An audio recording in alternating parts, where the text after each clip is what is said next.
This channel does not promote any violence, harmful, or illegal activities. All content provided by this channel is meant for an educational and information purpose only. গতকাল সময়সীমা শেষ হয়ে যাওয়ার পর তাদের কথা মতন ৬ জন জুনিয়র ডাক্তার অনশনে বসলেন ধর্মতলার মঞ্চে। যদিও তাদের সেই অনশন মঞ্চের কোনো অনুমতি দেয়নি পুলিশ, এমনটাই পুলিশের তরফ থেকে জানানো হয়েছে। পুজোর কথা চিন্তা ভাবনা করে এবং সেখানে প্রচণ্ড ভিড় হয়, যে কারণের জন্য এই সিদ্ধান্ত কলকাতা পুলিশের তরফে মেল করে তাদেরকে জানানো হয়েছে। যদিও তারা সারা রাত সেখানে ছিলেন। এই মুহূর্তে সেখানের পরিস্থিতি কি আমরা জেনে নেব। আপনাদেরকে জানিয়ে রাখি, তনয়া, পুলস্ত, অর্ণব, স্নিগ্ধা, সায়ন্তনী, অরষ্টব, এই যে ৬ জন জুনিয়র ডাক্তার তারা গতকাল রাত থেকে বসেছেন আমরণ অনশনে। তবে এই ৬ জনের মধ্যে নেই আজিকর মেডিকেল কলেজ হসপিটালের কোনো জুনিয়র ডাক্তার। এই ৬ জনের মধ্যে ৩ জন মেডিকেলের এবং এনআরএস, এসএসকে ও কেপিসির একজন করে।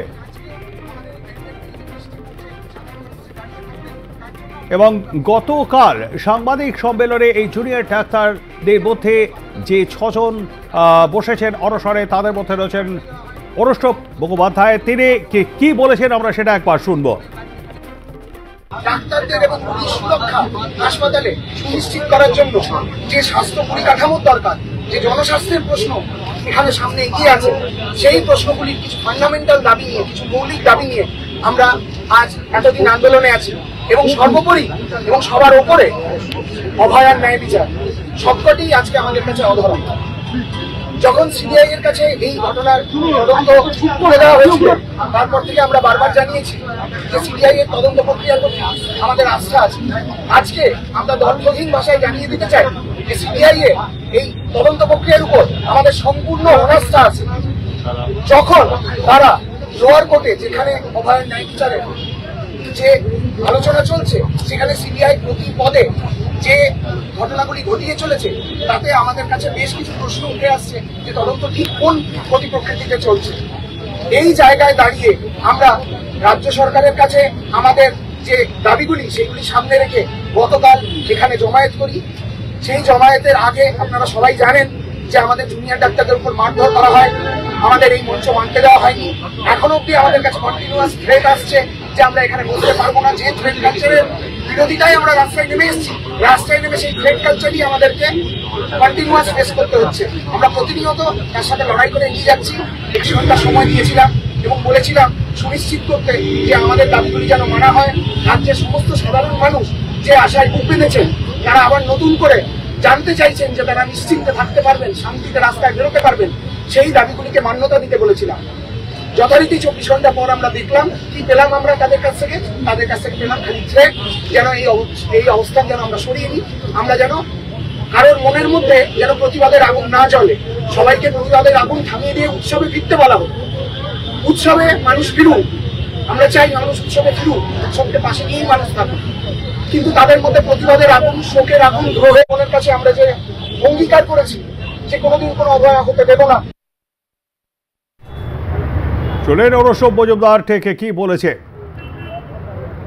আজকের ছবিটা আমরা জেনে নেবার চেষ্টা করব। আমাদের সঙ্গে রয়েছেন আমাদের প্রতিনিধি নাজিয়া রহমান। নাজিয়া, আজকের ধর্মতলায় অনশন মঞ্চের ছবিটা ঠিক কিরকম? দেখো, 12 ঘন্টাটা বেশি সময় হয়ে গেল ধর্মতলার ওয়াই চ্যানেলে বা মেট্রো চ্যানেলে, সেখানে তারা অবস্থানে বসেছেন। 10 দফা দাবিকে কেন্দ্র করে তারা এই অবস্থানে বসেছেন জুনিয়র ডাক্তাররা।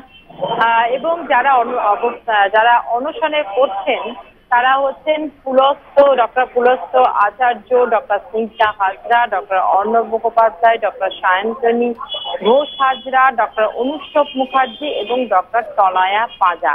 এই 6 জন ডাক্তার যারা অনশন করছেন, আমরণ অনশন করছেন তারা, এবং তাদের দাবি 10 দফা দাবিকে কেন্দ্র করে তারা কিন্তু অনশনে করছেন। যেমন হচ্ছে যে বিচার ব্যবস্থা চলছে অভয়ার ন্যায় বিচারের জন্য, সেই বিচার ব্যবস্থাকে দ্রুততার সঙ্গে করতে হবে, তার মানে দীর্ঘ মেয়াদি করা চলবে না, সেটা একটা বিষয় আছে। স্বাস্থ্যক্ষেত্রে প্রশাসনিক অক্ষমতা ও দুর্নীতির দায় স্বাস্থ্য মন্ত্রককে নিতে হবে। স্বাস্থ্য সচিবকে অবিলম্বে তার পদ থেকে অপসারণ করতে হবে।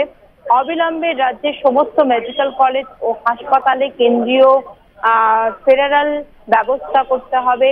প্রতিটি মেডিকেল কলেজ ও হাসপাতালে ডিজিটাল বেড ভ্যাকান্সি মনিটর চালু করতে হবে। অতি দ্রুত সবকটি মেডিকেল কলেজ ও হাসপাতালে জুনিয়র ডাক্তারদের নির্বাচিত প্রতিনিধি সহ কলেজ ভিত্তিক টাস্ক ফোর্স গঠন করতে হবে। হাসপাতালগুলিতে পুলিশি সুরক্ষা বাড়াতে হবে।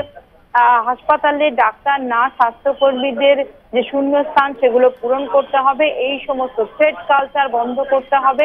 এই সমস্ত দাবিগুলোকে কেন্দ্র করে তারা কিন্তু এই অনশনে সামিল হয়েছেন। আমরণ অনশন তারা করছেন। বেশ কয়েকটি এসএসকেএম, এনআরএস, তারপর কলকাতা মেডিকেল কলেজের কেপিসি, এই 4টি হাসপাতালের জুনিয়র চিকিৎসকেরা তারা কিন্তু এই মুহূর্তে অনশনে সামিল হয়েছেন এবং তাদের দাবি হচ্ছে যে যতদিন না পর্যন্ত দাবিগুলো পূরণ হচ্ছে ততদিন পর্যন্ত তারা কিন্তু এই অনশন চালাবেন।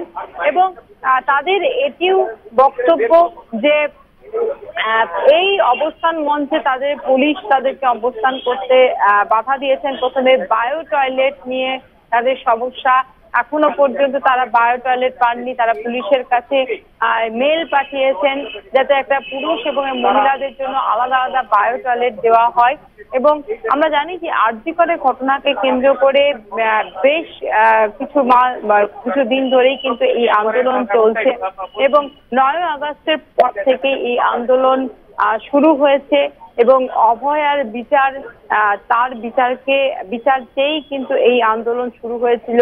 তার সঙ্গে যুক্ত হয়েছে মেডিকেল কলেজগুলিতে সুরক্ষার দাবি, সুরক্ষা ব্যবস্থা বাড়াতে হবে, একাধিক দাবি, 10 দফা দাবিকে কেন্দ্র করেই কিন্তু চলছে এই আন্দোলন। এবার জুনিয়র ডাক্তাররা তারা আমরণ অনশনে বসলেন এবং তাদের বক্তব্য হচ্ছে যে যতদিন না পর্যন্ত দাবি পূরণ হচ্ছে। একদমই তাই। অসংখ্য ধন্যবাদ আমাদের সঙ্গে থাকবার জন্য। কথা বলছিলাম আমাদের প্রতিনিধি নাজিয়া রহমানের সঙ্গে।